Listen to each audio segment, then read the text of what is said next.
Mayroon akong sasabihin sa iyo na ibig sana'y aawitin ko. Ito'y tungkol sa buhay sa mundong ito, ang buhay na ibinigay ng Diyos para sa'yo. Sa Kanya may kabuluhan ang iyong buhay. Sa Kanya may pag-asa, nabibilang na tunay. Sa Kanya may kaligtasan kung ika'y mananampalataya. Sa Kanya may pag-asa, sa Kanya. Sa umaga't maghapon ika'y litong-lito sa mga pangyayaring naririnig mo. Minsan ay naitatanong mo sa sarili mo kung saan patungo ang buhay sa mundong ito. Sa Kanya mayroong kabuluhan ang iyong buhay. Sa Kanya may pag-asa, nabibilang na tunay. Sa Kanya may kaligtasan kung ika'y mananampalataya. Sa Kanya may pag-asa, sa Kanya.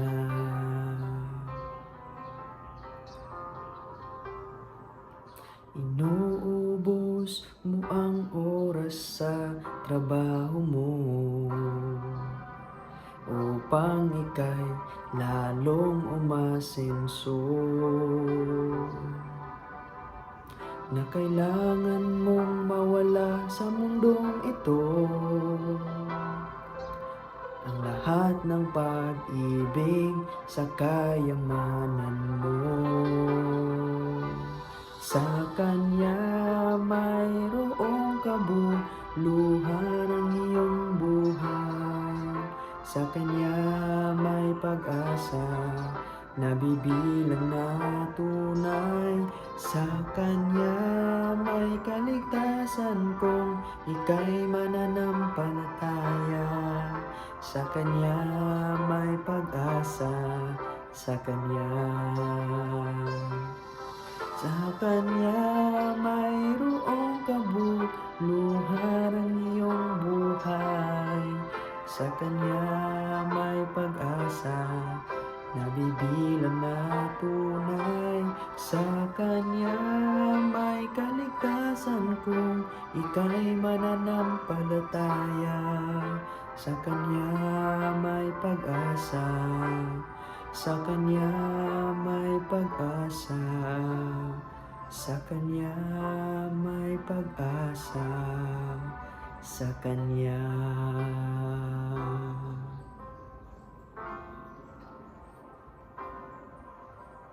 Amen. Isang magandang gabi po sa ating mga kaibigan at mga kapatid. Napakabuti po ng ating Panginoong Hesus sa oras na ito, mga kaibigan, na kung saan po ay patuloy po yung ating Panginoon na nagmamahal po sa ating, or nagmamahal sa bawat isa. Again, welcome ko po yung bawat isa sa atin. Napakagandang gabi po sa inyong lahat dito po sa Pilipinas. Magandang gabi po. Good evening to all our brothers and sisters here in the Philippines. And of course, I would like to express my heartfelt gratitude, mga kaibigan, sa ating mga kapatid naman doon po sa outside the Philippines. Magandang umaga po sa inyo, at sa ibang bansa po ay magandang hapon po sa inyong lahat. Purihin po ang Diyos sa oras na ito, na kung saan mga kapatid tayo na naman po ay magkakaroon ng pag-aaral patungkol po, mga kaibigan, mga kapatid, sa Kanya pong pagmamahal. So purihin ang Diyos sa oras na ito, mga kapatid, at medyo matagal-tagal din na hindi ko kayo naging kasama, mga kapatid, but this time, mga kaibigan, ay magkakasama na ulit tayo. So I hope and I pray, mga kaibigan, na i-share po ninyo yung ating video, mag-comment po kayo ng inyong mga insights, at paki-reaction mga kapatid, no, kung ano po kung meron po kayong mga natutunan, kung meron po kayong mga na-inspired, or kung na-inspired kayo mga kapatid, pwede nyo pong i-share yung yung inyong reflection sa ating mga comments mga kapatid, no? So, purihin ng Diyos sa oras na ito, and today or tonight, we will be having a wonderful discussion for this whole week. Ito po ay patungkol mga kapatid sa ating lesson study for this week. And our lesson study mga kapatid, it is very crucial na kung saan mga kaibigan, ito lang naman po ang pinag-uusapan sa buong mundo. And it's all about the great controversy. Na kung saan mga kaibigan, mga kapatid, it is a basis, it is a standard of our faith in the solemn times. Pero bago ang lahat mga kapatid, akin po munang welcome yung ating mga online viewers. Thank you so much mga kapatid sa inyo pong walang sawang pagsuporta through prayers, through financial support, na kung saan mga kapatid ay patuloy po yung ating pangangaral, patuloy po ang ating ginagawang ministry dito po sa ating lugar. Purihin po ang Diyos sa oras na ito. Kaya sa gabing ito mga kapatid, before we start our program, let us all pray. Father in heaven, we would like to submit our life to you, dear Lord. Lord, you've seen and you see our heart. We need the Holy Spirit, Father, so that it will enable us to understand your messages, your lesson for this week. Lord, help us. And I would like to pray for our online viewers, Father, that you will continue them to provide their needs. Continue them, O God, to open their hearts so that Jesus Christ will come in and we will live together a godly life, which following our Lord Jesus Christ. Thank you, Lord. Bless us tonight as we study the lesson review this week. In Jesus' name I pray. Amen. Ayan. Purihin po ang Diyos sa gabing ito mga kaibigan at mga kapatid. No? So, ito po ay napakagandang mensahe sa bawat isa sa atin mga kaibigan, na kung saan po ang ating Panginoong Hesus ay siya pong nagda-direct sa bawat isa sa atin. Siya po ay kumakatok sa ating mga puso mga kapatid, na kung saan po handa po yung ating Panginoon na magsasabi na, anak, lumapit ka sa akin. Anak, halika dito. Anak, meron kang pag-asa. Huwag kang mag-alala sa iyong buhay, anak, kasi meron kang pag-asa. Meron akong ibinigay na hope para sa iyo. Kaya mga kapatid, yung ating topic po this whole week is all about the triumph of God's love. Ito po yung parang triangulo mga kapatid na pagmamahal ng ating Diyos. It is a great controversy about the love of Jesus Christ. Kasi mga kapatid, as I know and as I read mga kapatid, the book of the great controversy, it talks about the love of Jesus Christ. Mga kaibigan, mga kapatid, napakabuti po ng ating Diyos. Kaya mga kaibigan, kung meron pa kayong mga Biblia, online man yan, o kung meron pa kayong mga electronic Bible or physical Bible man yan, you can open it mga kapatid sa libro po ng Revelation. Dito po natin makikita mga kaibigan, mga kapatid, kung gaano po tayo kamahal ng ating Panginoong Hesus. Revelation chapter 21 verse 3 to 4. It says here, our memory text this week, it says mga kapatid, and I hear the loud voice from heaven saying, behold, the tabernacle of God is with men, and he will dwell with them, and they shall be his people. God himself will be with them and be their God. Verse 4, and God will wipe away every tears from their eyes. There shall be no more death, nor sorrow, nor crying. There shall be no more pain, for the former things have passed away. My dear beloved friends and family, sa ganitong text pa lang, sa ganitong memory text pa lang mga kapatid, ito na po yung magbibigay sa atin ng pag-asa. Ito na po yung magbibigay sa atin ng napakagandang bukas mga kapatid. Because it says here, we can face the future with hope. Tayo po ay magkakaroon, atin din po itong ma-face ang future mga kapatid na may pag-asa sa bawat isa. At ito po ay napakagandang mensahe ng ating Panginoong Hesus. Although challenging times are coming, whatever suffering we must go through, whatever hardship we must endure, whatever sorrows that we will be able to experience, we have hope a better day is coming. A hope for a better day, mga kapatid, ay coming na po, mga kapatid.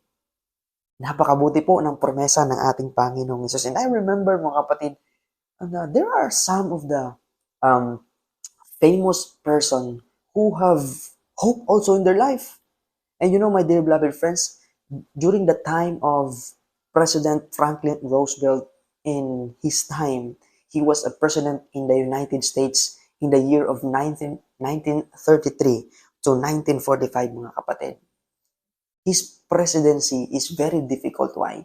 Because ano pong nangyari sa kanya, mga kapatid? He was paralyzed by polio and he is unable to walk. But you know, mga kapatid, ano pong may sinulat po yung presidente ng United States. Sabi niya po, mga kapatid, we have always held to the hope, the belief, the conviction that there is a better life, better world beyond the horizon. Imagine, mga kapatid, ikaw na yung presidente, hawak mo na ang buong nasyon, ang buong country na nasasakupan mo. But you still have hope in your life despite of the experiences that he is struggling, mga kapatid. He has hope in his life. Imagine, mga kapatid, no? And also, meron ding natawag nating isang mathematician. Ito po ay si Albert Einstein. I know sa mga kabataan natin, alam po nila kung sino po si Albert Einstein, mga kapatid. So meron din po siyang sinulat, mga kapatid. Sabi niya, learn from yesterday, live for today, hope for tomorrow. Imagine, mga kapatid, that this famous person said about hope. Sinasabi nila, mga kapatid, na meron talagang pag-asa. It is a very wonderful experience, mga kapatid. Also to Alfred Lord Tennyson. He was a popular English poet, poetry na sumusulat, mga kapatid. At sinulat niya po, hope smiles from the threshold of the year to come, whispering, it will be happier. Imagine, mga kapatid, na itong mga sikat na mga tao, mga kaibigan, sila po ay meron ding pag-asa. Sila po ay nag-i-encourage sa bawat isa na meron talagang pag-asa sa kasalukuyan, mga kapatid. In the near future, there is hope, mga kaibigan, mga kapatid. Kaya, in this quarter, sa gabing ito, mga kapatid, it is because it is Sunday night. Atin po munang pag-uusapan ay patungkol po sa Sunday. At bukas na naman, mga kapatid, ay pag-uusapan na naman natin ang lesson study on Monday. No? Kaya, kung ikaw po ay mga katanungan, kung ikaw po ay may mga prayer request, feel free to message me, to message us in our page, and of course, dito po sa aking personal account, mga kapatid. Kung meron po kayong mga prayer request na gusto po ninyong ipag-pray, pwede niyo pong i-message ako, mga kapatid, so that I can pray for you, mga kaibigan, mga kapatid. No? And this lesson, it will give us hope, mga kapatid, na kung saan in these last days, we have been a greater hope awaits us. Kaya, mga kaibigan, let's go to Sunday. At yung topic po natin sa Sunday, mga kapatid, ito po yung hope in the times of trouble. Hope in the times of trouble, mga kapatid. The close of human privation is followed by a time of trouble, such as never was since there was a nation even to that time. Mga kaibigan, hindi po natin madideny. Hindi po natin mai-stop, mga kapatid, na kung saan huwag mo nang dumating, huwag sanang dumating yung panahon na sasarado na yung probation. Huwag sanang dumating yung panahon, Lord, huwag muna yung time of trouble. Pero, mga kapatid, from time to time, God is revealing to us that we are now not in the last days, but in the last seconds of our world history, mga kaibigan. That's why ito po ay isang paalala ng ating Panginoong Hesus. And I remember, mga kapatid, in the book of Revelation chapter 16, it describes, mga kapatid, patungkol po sa 7 plagues, mga kapatid. na kung saan ito po ay the 7 last plagues na ibibigay o ipupoured out ng ating Panginoong Hesus, mga kapatid, sa mga masasamang tao, to the wicked ones. That's why, kung atin pong na-remember, mga kapatid, during the time po sa plagues din doon sa Egypt, yung the 10 plagues, mga kapatid, yung last plagues, mga kapatid, yung pagkamatay ng mga anak na lalaki, mga kapatid. And I remember, mga kaibigan, na kung saan sa pamamagitan po ng pagsunod sa guide ng ating Panginoong Hesus, wala pong may namatay except lang po sa anak ng hari. Except lang po sa anak ni Pero. That's why, mga kaibigan, mga kapatid, if we will able or if we obey the Lord, mga kaibigan, in these last days, wala pong may mangyayaring masama sa bawat isa. Ito po yung napakalaking pag-asa ng gusto ng Panginoong Hesus na ibigay niya sa bawat isa, mga kaibigan, mga kapatid. Purihin po ang Diyos sa oras na ito. And even, mga kapatid, si Daniel po ay nag-propesya. Meron pong na-prophesize si Daniel. Ito po ay makikita natin sa Daniel 12 verse 1, mga kapatid. Ano po yung sabi dito? Daniel 12 verse 1. Sabi dito, mga kapatid, and at that time, your people shall be delivered, everyone who is found written in the book. Sa pamamagitan, mga kapatid, sa panahon po na darating in times of troubles, mga kapatid, in these last days. Kung ang pangalan mo po ay nasumpungan sa aklat ng buhay, mga kapatid, you will be safe. Wala po yung mangyayari sa iyo. That's why it is an encouragement to each and every one of us na today, this is the time, mga kapatid, to secure our life. This is the time to surrender our life, to surrender you, to surrender our beings to the Lord, because we don't know when was the last or the time of trouble will start, mga kapatid, but it happens right now. It happens today, mga kapatid. That's why the Lord is sharpening our faith, mga kaibigan, mga kapatid, na kung saan, kung darating man, mga kaibigan, ang trouble, kung darating man, mga kaibigan, ang ganyang mga pangyayari, our faith is now anchor the life of Jesus Christ. Kaya, mga kaibigan, mga kapatid, ito po ay napakagandang pakinggan, mga kapatid. Sabi dito, mga kaibigan, sabi po ng libro ng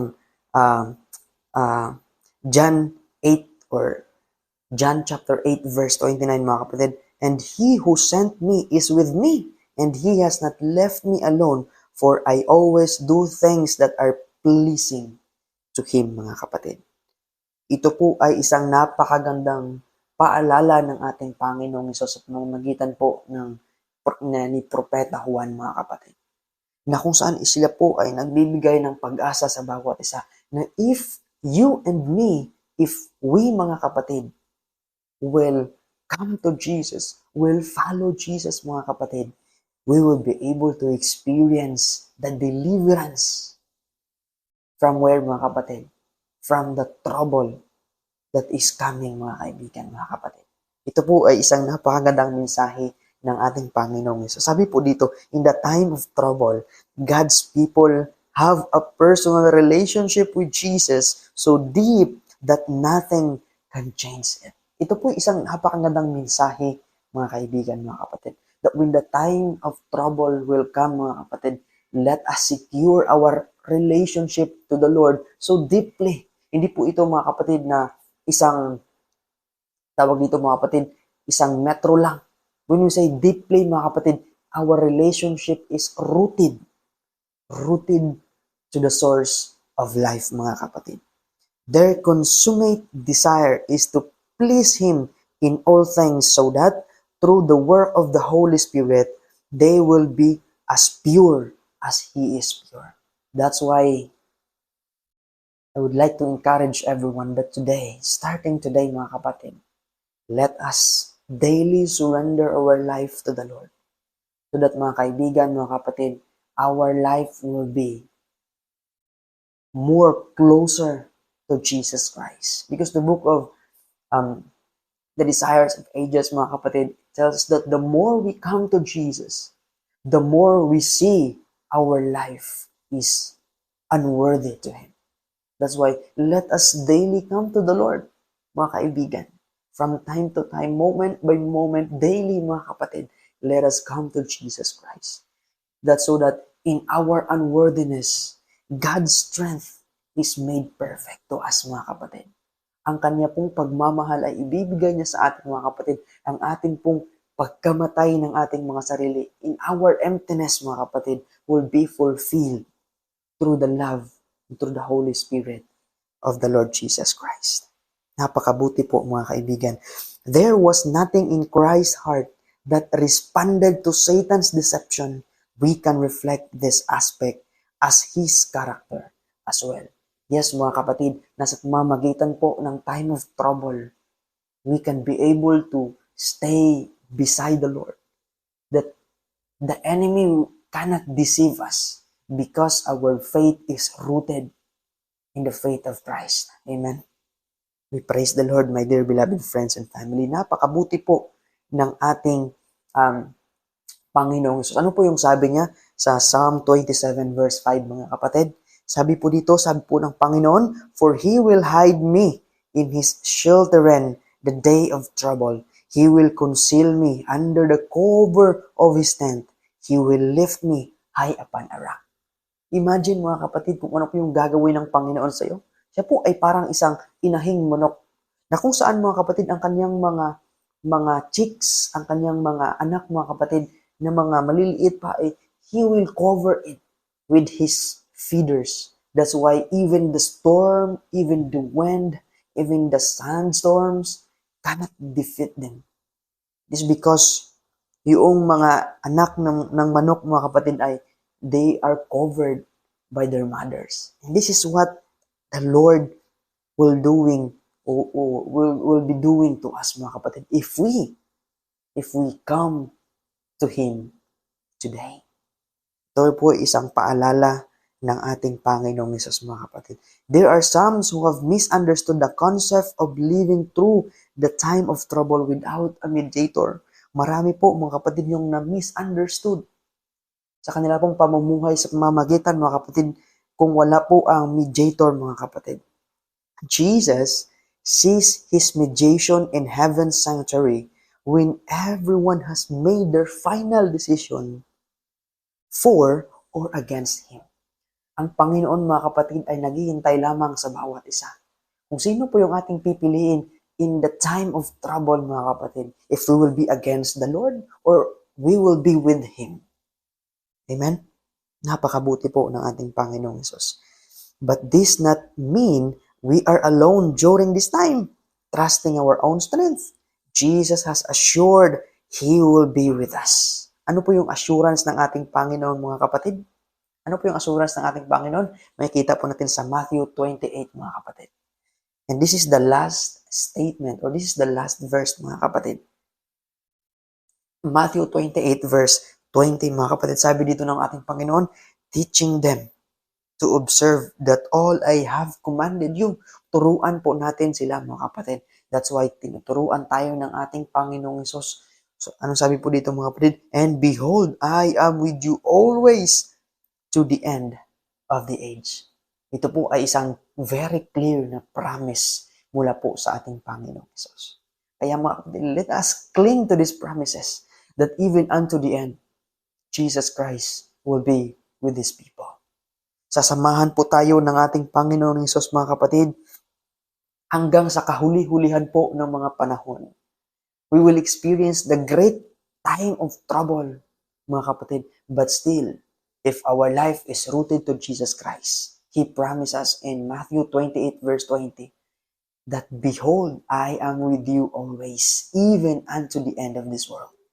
Napakabuti po ng ating mga kapatid. Hope in time of trouble. Faith trust when it cannot see and believes even when the world around us is falling.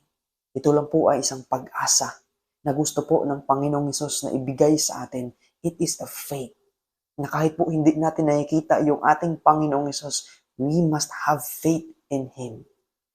And by that mga kaibigan, mga kapatid, despite of the world is falling around us, we will have the strong relationship with our Lord that it cannot be shaken. Even how many storms or how strong the storms of problems, trials, and troubles are coming, when we are rooted to Christ, mga kapatid, there shall be a safe in our life. Amen?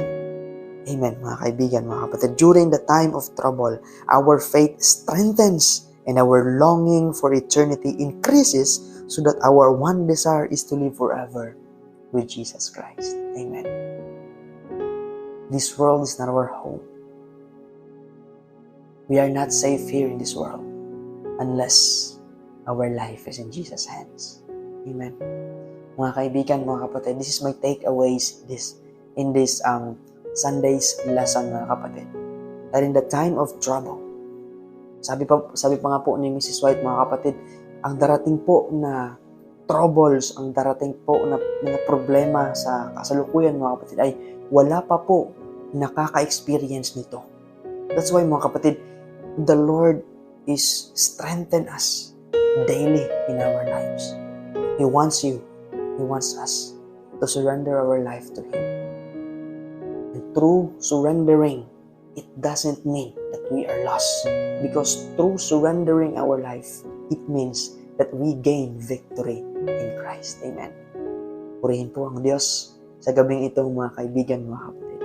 Kung meron po kayong mga prayer request sa uli-ulitin, kung meron po kayong mga gustong ipadala po sa panalangin, pwede po kayong mag-send ng message in my personal account or dito po sa ating page, mga kapatid. Nang sa ganun po ay ma-pray po kayo namin. Nang sa ganun po ay ma-pray ko po kayo, mga kaibigan, mga kapatid. And don't forget, mga kaibigan, to share this program sa inyo pong mga kaibigan at sa inyong mga kapatid.